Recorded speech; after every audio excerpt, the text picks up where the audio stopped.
हुआ ये अपना हिंदुस्तान है। सर्वप्रथम मैं हृदय के उद्गार से आप सभी का अभिनंदन करता हूं और आभार व्यक्त करता हूं जो मुझे इस पावन बेला पर अपनी वाणी को प्रस्तुत करने का स्वर्णिम अवसर प्राप्त हुआ है। मैं यहाँ पर उपस्थित समस्त आचार्य वर्गों को एवं अतिथिगणों को सादर प्रणाम करता हूँ और अपनी वाणी को आगे बढ़ाने की आज्ञा चाहता हूँ। चलिए, जब शत्रुओं से जंगे ऐलान होता है तब स्वतंत्रता की अमर वेदी में अपने शीश को चढ़ाने के लिए अनेक वीर जवानों की आवाज इस गगन मंडल में गूंजती है और वो सैकड़ों शत्रुओं का संहार करते हैं और सीने पर गोली खाते हैं। गोली खाकर वो लौहलुहान देशभक्त भूमि पर गिर पड़ता है, किंतु कोई आह नहीं, कोई पश्चाताप नहीं, केवल दिख रहा है केवल एक अलौकिक तेज। उस तेज में एक अटल विश्वास यह कि हमारी भारत भूमि एक न एक दिन स्वतंत्र अवश्य होगी। 15 अगस्त 1947 को यह विश्वास प्रतिफलित भी हुआ, क्योंकि यह देश है वीर जवानों का, अलबेलों का, मस्तानों का। ये देश महापुरुषों का है, ये देश गुणी विद्वानों का, यह देश साधुकों संतों का है, यह देश वीर बलवानों का।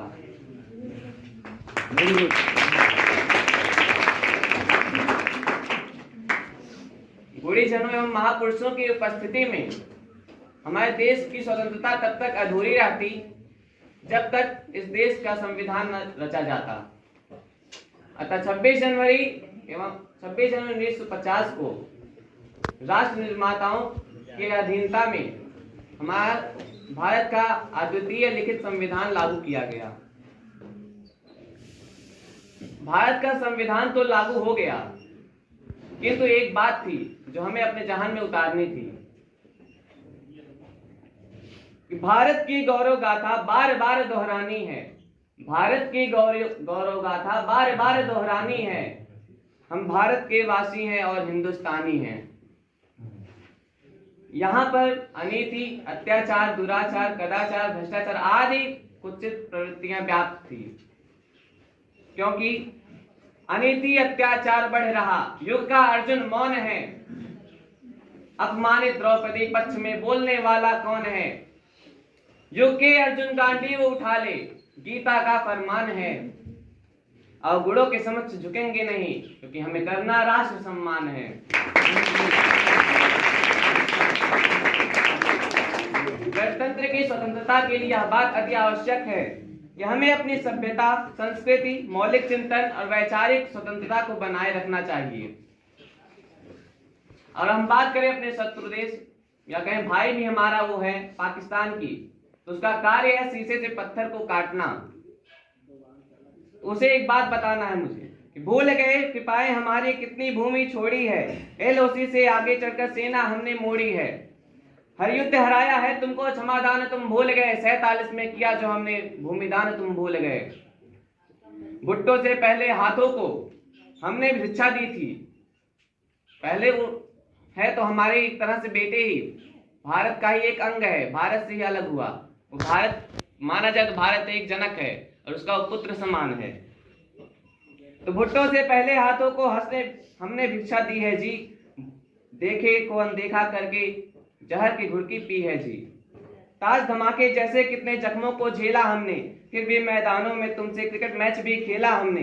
अपने अग्नि शस्त्रों की भी चीख दबा रखी है जी, और अश्वमेध के घोड़े पर भी लगाम लगा रखी है जी।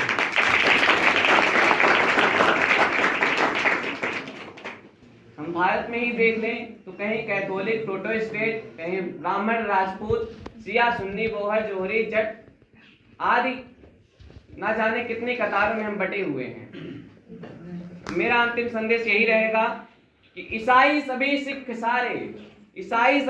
सारे तिरंगे को सम्मान दें। ईसाई सभी सिख सारे तिरंगे को सम्मान दें। बात वतन की आ जाए फौलाद सा सीना तान दें। और अरे ब्राह्मण जागो, राजपूत उठो, ब्राह्मण जागो राजपूत उठो, इस मिट्टी का कल्याण करो, सिया व सुन्नी साथ मिलो, अब भारत का कल्याण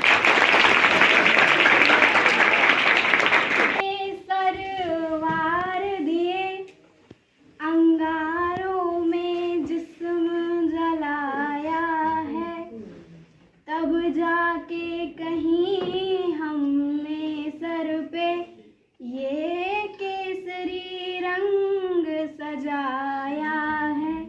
ऐ मेरी ज़मीं अफसोस नहीं जो तेरे लिए सौ दर्द सहे, महफूज रहे तेरी आन सदा चाहे जान मेरी ये रहे न रहे। ऐ मेरी ज़मीं महबूब मेरी, मेरी नस नस में तेरा इश्क बहे, फीका न पड़े कभी रंग तेरा जिस्मों से निकल के खून कहे। हो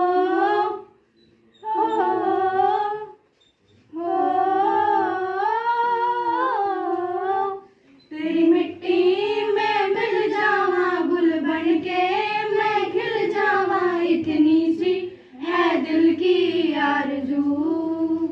तेरी नदियों में बह जावा, तेरे खेतों में लहरावा, इतनी सी है दिल की आरज़ू। सरसों से भरे खलियान मेरे जहाँ झूम के भंगड़ा पा न सके, आबाद रहे वो गांव मेरा जहाँ लौट के वापस जा न सके। ओ वतनावे मेरे वतनावे तेरा मेरा प्यार निराला था, कुर्बान हुआ तेरे अस्मत पे मैं कितना नसीबों वाला था। तेरी मिट्टी में मिल जावा गुल बन के मैं खिल जावा, इतनी सी है दिल की आरज़ू। तेरी नदियों में बह जावा, तेरे खेतों में लहरावा, इतनी सी है दिल की आरज़ू। ओ हीर मेरी तू हंसती रहे, तेरी आंख घड़ी भर नम ना हो, मैं मरता था जिस मुखड़े पे कभी उसका उजाला कम ना हो। ओ माई मेरी मैं क्या कर तुझे, क्यों आंख में दरिया बहता है, तू कहती थी तेरा चाँद हूँ मैं और चाँद हमेशा रहता है। तेरी मिट्टी